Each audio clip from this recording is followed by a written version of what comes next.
basically leave Burgess as a spare man almost. That meant the winger had to hold out. Williams caught up on the inside, so Gildart could then pass it inside instead to Williams, and it was a beautiful try that those three, really showed just how much they enjoy playing together. To be honest, it was great stuff from my perspective. Wigan's pack played okay. The young guys did okay. Like before this game, I was expecting the worst in a way because Catalan's had a huge bench. Busquets and Castellano together were bigger combined than our 4 players were. So but that comes with it. Some other stuff maybe. What Wigan did really well tactically in this game, what impressed me about what Adrian Lamb sent his players out to do, was they did a lot of short side stuff. So they punished the short side and made meters down the short side quite a lot of times, which is emphasised with Sargentson and Gildart stats there as well. But it meant that our middles weren't being exposed to their middles quite so much, which really helped us, because then once you're backing their guys up all the time, they will still tire their defensive middles, and Wigan were able to then bring the young players on. Liam Byrne played nearly an hour. Morgan Smithies played about half an hour on his debut, and like I say, ruffled a few feathers. He had Castellano kind of a little bit wound up before he got Bird to slap him, so you've got to be proud of the lad. Yeah. And like Lee mentioned, Zach Hardaker's try as well, running round Sam Tompkins. To be fair to Sam, his defence in front of him gave him no hope. He had 3-on-1, and I think he edged his bets that Hardaker was going to pass it because he did a sort of stutter step. Look, anyway, that's the way it went. Catalans were abysmal in the second half. They did fall apart. That is fair to say. They were lucky that Child just about kept them in check, that they didn't properly lose their heads because they were in risk of doing so. But Wigan were also very, very impressive. They seized up on everything in that second half, and really emphatic win for the champions. There we go. That concludes that one, and I think that's nicely rounded off. Anything further to add? No, let's just do the standings. Let's do it. So St Helens stay top with their perfect round of 8 from 8. The Warrington proving it could be their year, just 2 points behind in second with 14 points. Castleford are third on 10 points. Wakefield lead a group of 4 on 8 points, ahead on points difference from Salford, Hull FC and the Catalan Dragons. Wigan, with the third best points difference in the competition, are 8th, down in 6 points. Should really be 4. Also on 6 points are Huddersfield, Hull KR and London. We did a whole show about this where you said, probably don't deserve to get points deducted. Yeah, but then it's more fun, isn't it? Yeah. As we proved, when I'm being sane and rational, people aren't as interested. But when I'm able to rile you up about Wigan, it's more fun. Anyway, who else has got 6 points? Also on 6 points are Huddersfield, Hull KR unjustly, and London. Leeds are last on 4 points. Yeah, in terms of stat line of the week, it's a bit unfair on Blake Austin, but it's got to go to Oliver Gildart. It's got to go to Oliver Gildart, yeah, because I think Liam Watts was good over 200 metres and stuff. Yeah. But 1 try, 2 try assists, 3 clean breaks, 7 tackle busts, and 322 metres. That's ridiculous. I think, though, Blake Austin, the way he does come in, is player of the week. I agree. I think it's hard to look past him for that all-round performance, and just being the heartbeat of his side, and just all the class he showed, all the little flicks, everything, and I just think he was imperious, really, and worth the money. Agree. I'm on board with that shout for player of the week. What about highlight of the week? I don't want to choose David Furner's face, but it's hard to look past it. Just the fixated, the fixated death stare of, oh no, not fucking Dyer. It was brilliant. And it's the eyes. He's got the Sheridan eyes, hasn't he? Not quite that bad, but it's similar. Normality as that, but yeah. When he starts wearing hats, I'll start getting worried. But hiding the scar behind the eye. Yeah. it was obviously Brad Dwyer's drop goal and what comes along with it, but I'm going to go with something else. I'm going to go with George Williams' try for Wigan on Sunday, because that was my personal highlight of the week. Excellent. Predictions, etc. I was 4 from 6 last week, and Alan was 4 from 6 last week. We both switched it up on the Wigan and Wakefield games. The one that we all missed, I'm sure, almost all, was Leeds winning against Castleford. I'm at 70% overall for the season. I'm still leading the. Well, Alan is a Cas fan, of course, so he was always going to back them. Well, yeah. Alan and Sarah on 67% success rate when they've tipped this year. You're languishing on 60%, Tim, so you've got a chance to do something about that today. Super Brew, Tim Kilpin stays at the top. John Bennett, though, wears the yellow cap, so at least some positivity for Castleford there. In the Fantasy League, Alan Bagley, of course, is still top. Really? What a surprise. This week's score of the week, though, goes to Vanessa Gray with a really good 751. Anyone who got 751 in a week that James Roby was rested. Yeah. That's why she was streets ahead of the rest of us. We've all got James Roby on our side. Anyway, thanks everyone for playing along in those games. It's always great fun checking out the scores and whatnot. And also thanks for all the fan reviews. We love those. Some corkers again this week. What did we decide was review of the week this week? I think we went with Mark Butler's, didn't we? I think we went Mark Butler, but I think Tom, for consistency, edges it, and for getting laughs out of both of them, edges it over Page in the battle of Tom versus Page. We need to include this on your spreadsheet, because I think we need to do something overall. I give Paige the win this week out of those two. I think she had the funniest line. It's kind of like a roast battle, isn't it? Yeah. With those two.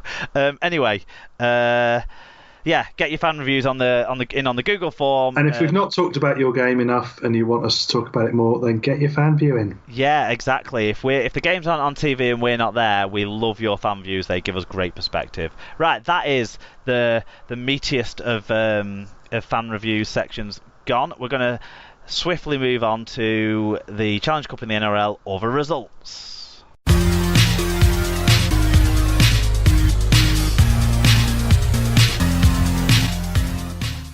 Okay, now time for the other results section, and we're back in Coral Challenge Cup action for round 4. Corporate. Well, they pay a lot of money for this, not to us, but in general. We've got to entertain the sponsors, otherwise we'll whinge there's no money in the game. Anyway, Coral Challenge Cup round 4.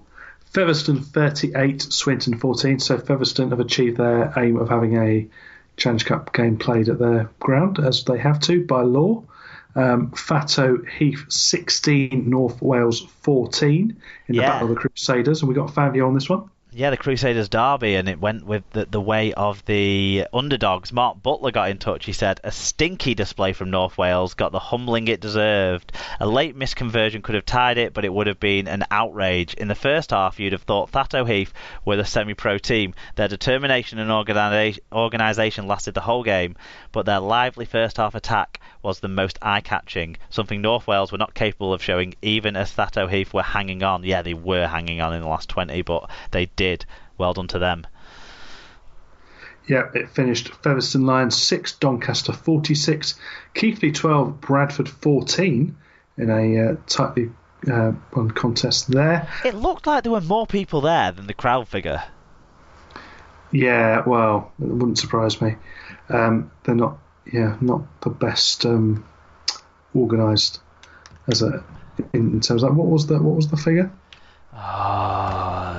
It was about 1,700. Let me get it up. Keighley Cougars, 1,881. But it looked like more than that on the BBC feed. But anyway. Maybe they just did the sensible thing that we never do and put all the people in front of the camera. Ah. Who knew? Yeah. Anyway, Barrow 16, York 32. Whitehaven 21, Rochdale 22 in the Carl Forster derby. Very close to an upset there, but it didn't quite come off. Yep. And Workington 21, Newcastle 20 in that extremity battle out there. And Dewsbury 32, West Hull 6, Batley 62, Castlock Lane 6, Oldham 14, Widnes 34 down there at Staley Bridge. Sheffield 12, Leigh 34, and in a very nice touch, I don't know if you saw the pictures of this, but they let Richard Moore have a guard of honour from both teams and bring, I think it was his daughter out to lead the teams out, which was a really nice touch as a sort of mark of respect from both clubs that he played for. Yeah. Hunslet 24, Halifax 28. Ooh, another one that was close to an upset, but not quite.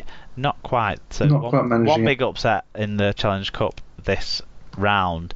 Now, the cup draw for the 5th round has been made. The ties are going to be played on the 13th and 14th of April, so just a couple of weeks away. And 4 Super League clubs entered it this time, and we start with Hull Kingston Rovers, who host the Leigh Centurions. Widnes play York in an all championship battle. Thatto Heaths, what's the word I'm looking for? Crusade? Well, yeah, that is our word. Reward for beating the other Crusaders is another home tie. They're hosting the Dewsbury Rams. Leeds, they host Workington, so plum draw for Workington Town there, you would say, finance-wise.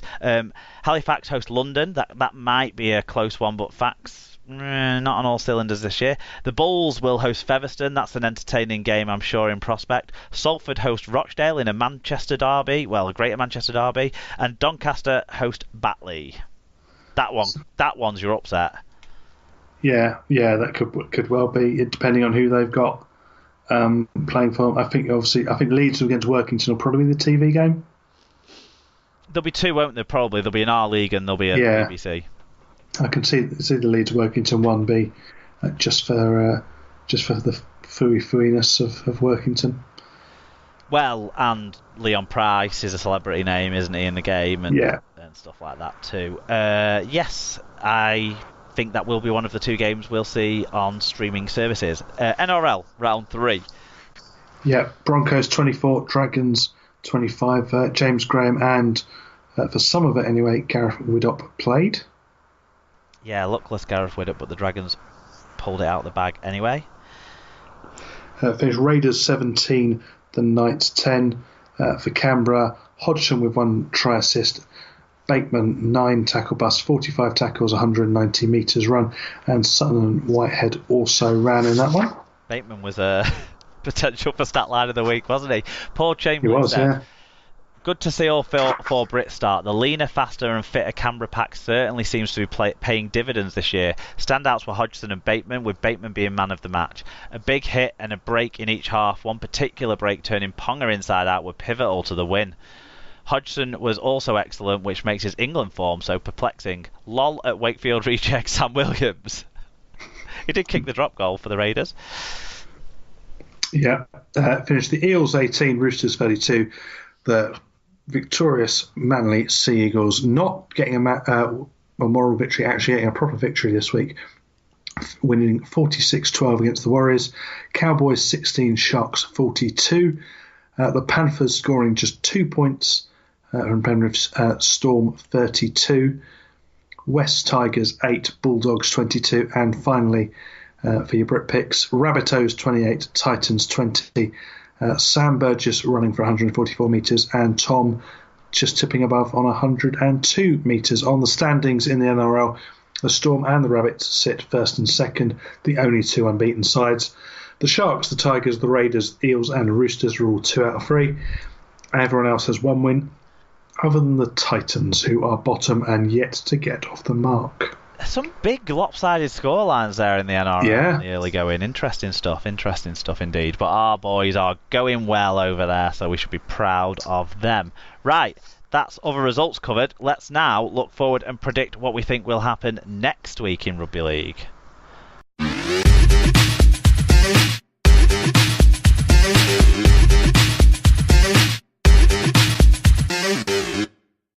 Predictions time then, Tim. Round 9 of the Super League gets underway on Thursday night in front of the Sky cameras, where it's Hull Kingston Rovers, your Hull Kingston Rovers, hosting bottom of the table Leeds Rhinos. It's a bottom 3 battle over at the KCOM Caravan Park, or whatever they call it. KC. That one. Seeing as it's your side, I'll let you have first dibs. What's going to happen? I'm backing us to come good. against Leeds, and I think we're going to take advantage and come